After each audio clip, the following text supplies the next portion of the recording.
আসসালামু আলাইকুম এভরিওয়ান। এতিম ছেলের ভালোবাসা 22 নম্বর পার্ট। আর যারা যারা আগের পার্টগুলো দেখেননি তাড়াতাড়ি গিয়ে দেখে আসুন। বলে অফিস থেকে চলে আসলাম। ম্যাডামও আমার পিছু পিছু চলে আসলো। আমি গাড়িতে গিয়ে বসলাম, ম্যাডামও গাড়িতে বসলো। ম্যাডাম বললেন, ওই লোকটা কে, আর অফিস থেকে এভাবে চলে আসলি কেন? আমি গাড়ির স্টাইরিং হুইলের উপর হাত দিয়ে চুপ করে আছি। আমাকে চুপ থাকতে দেখে ম্যাডাম আমার হাতের উপর হাত রাখলো। এরপর বলল, অনিক, আমার চোখের দিকে তাকাও। ম্যাডামের মুখেই প্রথম তুমি শুনলাম। আমি চোখ তুলে তাকালাম। ম্যাডামের চোখে কেমন যেন জাদু আছে, ইচ্ছে করছে চেয়ে থাকি। নীরবতা ভেঙে ম্যাডাম বলল, ঘটনা কি খুলে বলো। ম্যাডামের কথায় না করতে পারলাম না। ম্যাডামকে বললাম, বলবো, তবে এখানে না। ম্যাডাম বলল, কোনো রেস্টুরেন্টে বসি তাহলে? আমি বললাম, না। তাহলে কোথায় বলবে? আমি বললাম, আপনার সাথে যেখানে প্রথম দেখা হয়েছিল সেখানে। ম্যাডাম বলল, সে তো ঢাকাতে, আমি এত দেরি করতে পারবো না, এখনই বলো। আমি কোনো কথায় উত্তর না দিয়ে গাড়ি ড্রাইভ করতে লাগলাম। ম্যাডামের মাঝে কয়েকবার বলছে তাকে কোথায় নিয়ে যাচ্ছি। আমি কোনো প্রশ্নের জবাব দিইনি। 2 বছর আগে যেখানে ম্যাডামের সাথে দেখা হয় সেখানে এনে গাড়িটা থামালাম। ম্যাডাম বলল, এখানে কেন আনলে? আমি বললাম, এটা আমার কাছে অন্যরকম একটা জায়গা। যতদিন বেঁচে থাকবো ততদিন এখানকার স্মৃতি বয়ে বেড়াতে হবে। আর একজনকে দেখলেই সেই স্মৃতি বারবার সামনে চলে আসে। ম্যাডাম বলল, কে সে? আমি বললাম, সে কথা পরে বলি। ম্যাডাম বলল, তাহলে অফিসের ঘটনার কাহিনী বলো। আমার ছোটবেলায় বাবা মা মারা যাওয়া, সেখান থেকে নানু বাড়িতে, এরপর মামা বাড়ির সমস্ত কাহিনী সংক্ষেপে বললাম। সবকিছু শুনে ম্যাডাম বলল, ওরা তোমার সাথে অনেক অবিচার করেছে। মনে মনে বললাম, অবিচার তো আপনিও কম করেন নাই। কিন্তু মুখে বললাম, এসব বাদ দিন, ওসব নিয়ে আর ভাবি না। ম্যাডাম বলল, তোমার মামাকে দেখে তো মনে হচ্ছে উনি অনুতপ্ত। আমি বললাম, প্লিজ ম্যাডাম, ওদের হয়ে ছাপাই গাইবেন না। আমি যেমন আছি তেমনই ভালো আছি। আর এখান থেকে যত তাড়াতাড়ি কাজটা শেষ করতে পারবো তত তাড়াতাড়ি চলে যাব। ম্যাডাম বলল, আচ্ছা, এবার বলো এই জায়গা তোমার কি স্মৃতি আছে? আমি কিছুক্ষণ চুপ করে রইলাম। এরপর ভেবে বললাম, 2 বছর আগে এই রাস্তা দিয়ে যাচ্ছিলাম, তখন খেয়াল করলাম একটা মেয়ে কানে হেডফোন লাগিয়ে রাস্তা পার হচ্ছে। কিন্তু সে খেয়াল করেনি তার ডান পাশ দিয়ে একটা ট্রাক তীব্র গতিতে এগিয়ে আসছে। ট্রাক চালক দূর থেকে কয়েকবার হর্ন দিছে, কিন্তু মেয়েটার হেডফোনের সাউন্ড ভেদ করে হর্নের শব্দ তার কানে পৌঁছায়নি। আমি গিয়ে মেয়েটার হাত ধরে টান দিলাম যাতে অ্যাক্সিডেন্ট না করে, কিন্তু মেয়েটা না বুঝে থাপ্পড় মারে, সাথে লোকজনকে দিয়েও মার খাওয়াই। ম্যাডাম আমার কথা শুনে স্তব্ধ হয়ে গেছে। মনে হয় বুঝতে পেরেছে কার কথা বলছি। বুঝুক, তাতে আমার কিছু যায় আসে না। আরো কিছুক্ষণ ওখানে বসে রইলাম। ম্যাডাম পরে আর একটা কথাও বলেনি। আমি ম্যাডামকে বললাম, এখন চলুন বাসায় যাওয়া যাক। আমি উঠে ড্রাইভিং সিটে বসলাম। ম্যাডাম আমার পাশের সিটে বসলো। আমি ম্যাডামের দিকে তাকালাম। ওনার চোখ দুটো লাল আর ভেজা ভেজা লাগছে। আমি আবার গাড়ি চালাতে লাগলাম। বাসার নিচে এসে গাড়ি পার্কিং করে রুমে আসলাম। শুয়ে শুয়ে ভাবছি, এই চাঁদাবাজদের কি করা যায়। এখনো তো ওদেরকে দেখা হলো না। ম্যানেজারকে বলে ওদের সাথে একটু কথা বলা দরকার। ম্যানেজারকে ফোন করে বললাম, চাঁদাবাজদের সাথে দেখা করার ব্যবস্থা করুন, আমি ওদের সাথে কথা বলতে চাই। ম্যানেজার কিছুক্ষণ পর বলল, বিকেল 5টায় পর্দা গার্ডেনে ওরা আপনার জন্য অপেক্ষা করবে। আমি বললাম, ওদেরকে চিনব কিভাবে?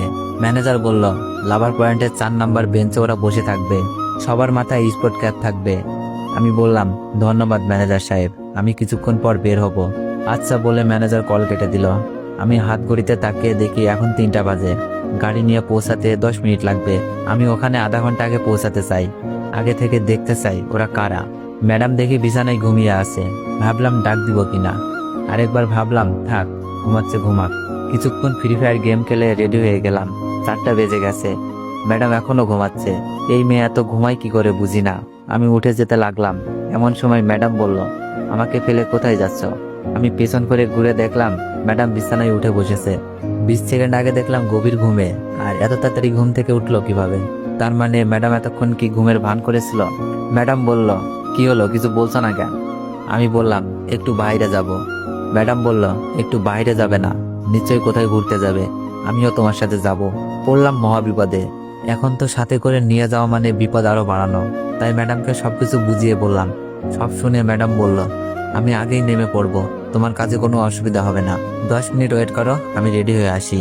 আমি কোনো কথা না বলে পাশের রুমে চলে এলাম। 10 মিনিটের আগে ম্যাডাম আমাকে ডাক দিল। রুম থেকে বের হয়ে এসে দেখি ম্যাডাম কালো কালারের একটা শাড়ি পরেছে। ম্যাডাম শাড়ির কুচিগুলো ঠিক মতো দিতে পারিনি, এজন্য ততটা ভালো লাগছে না। আমাকে বলল, দেখতো আমাকে কেমন লাগছে। আমি বললাম, এমনিতেই আপনি সুন্দরী। যে কালারের ড্রেস পরেন না কেন সেটাতেই আপনাকে মানাবে। ম্যাডাম বলল, এত পাম না দিয়ে বলো শাড়ি পরা ঠিক হয়েছে কিনা, আমি তো ঠিক করে শাড়ি পরতে পারি না।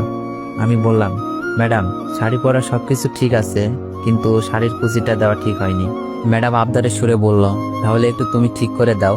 আমি বললাম, আমি এসব কুচি টুচি দিতে পারি না।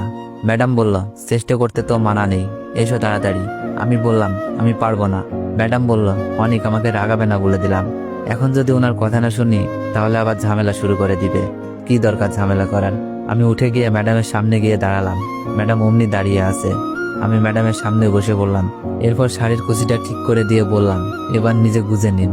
ম্যাডাম বলল, এতক্ষণ যখন সব করেছো তখন না হয় একটু কষ্ট করে কুচিটাও গুজে দাও। ম্যাডামের মুখে দুষ্টমির হাসি। আমি এই হাসির মানে বুঝলাম না। ঘড়ির দিকে দাগালাম, 4:30 বেজে গেছে। আর দেরি করা সম্ভব না। তাড়াতাড়ি শাড়ির কুচিটা গুজে দিতে লাগলাম, কিন্তু আগে কখনো এই কাজ করিনি, তাই হাত কাঁপছে। কাঁপা কাঁপা হাতে ম্যাডামের শাড়ির কুচিটা গুজে দিলাম। কুচিটা গুজে দেওয়ার সময় ম্যাডাম কেঁপে উঠেছিল, হয়তো সুরসুরি পেয়েছে। তো এভরিওয়ান, তোমরা কিন্তু কিছু শোনোনি আর আমিও কিন্তু কিছু বলিনি। যাই হোক, গল্পে ফিরে যাওয়া যাক। ম্যাডামকে নিয়ে চললাম পদ্মা গার্ডেনে। আমার কাঙ্ক্ষিত জায়গা পাওয়ার আগেই ম্যাডামকে নামিয়ে দিলাম। আমি গাড়ি থেকে নেমে দেখি কাঙ্ক্ষিত জায়গায় 4টা চেনা মুখ। 2 বছর আগে এরা তো এলাকায় ভালো ছেলে ছিল। 2 বছরের মধ্যে কি এমন হলো যে এরা চাঁদাবাজ হয়ে গেল? বিষয়টা নিয়ে ভাবতে লাগলাম। ভাবতে ভাবতে ওদের সামনে গেলাম। আমাকে দেখেই ওদের ভিতর থেকে রনি বলে উঠল, অনেক, তোকে এতদিন পর দেখছি, কোথায় ছিলে এতদিন? আমি বললাম, এই তো ভাই, এখন ঢাকায় থাকি, 2 দিন হলো ঘুরতে আসছি। রবিন ভাই বলল, ও ভালো করছিস, তোর সাথে দেখা হয়ে ভালো লাগলো। আমি বললাম, রবিন ভাই একটা কথা ছিল। রবিন ভাই বলল, কি কথা? আমি বললাম, বিষয়টা বলবো কি করে ভাবছি। রবিন ভাই বলল, আরে এত ভাবাভাবির কি আছে, বলে ফেল। আমি বললাম, তোমরা কি চৌধুরী কোম্পানিতে চাঁদা চেয়েছো? রবিন ভাই বলল, তোকে একথা কে বলল? আমি বললাম, আমি যা বলছি তা ঠিক কিনা?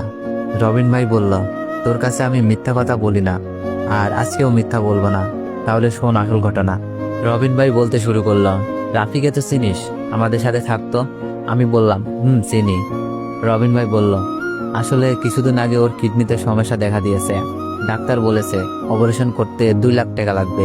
রাফিরা যে গরিব, এত টাকা দিয়ে অপারেশন করার ক্ষমতা নেই, তাই আমরা ওর অপারেশনের জন্য টাকা কালেক্ট করতে থাকি। কিছুদিন আগে এই কোম্পানির ম্যানেজারের সাথে দেখা, তখন ওর কাছ থেকে সাহায্য চাইলে ও আমাদেরকে বলে, ওনার কথা মতো কাজ করলে তোমার বন্ধু ভালো হওয়া পর্যন্ত যা টাকা লাগবে সব আমি দিব। আমি সবকিছু না ভেবে ওনার কথায় রাজি হয়ে যাই। আমি বললাম, তাহলে এখানে সবকিছুর মূলে ওই বাটপার ম্যানেজার দায়ী, ওর ব্যবস্থা করতে হবে। রবিন ভাই বলল, আচ্ছা আমি বুঝলাম না, তুই এসব জানলে কি করে?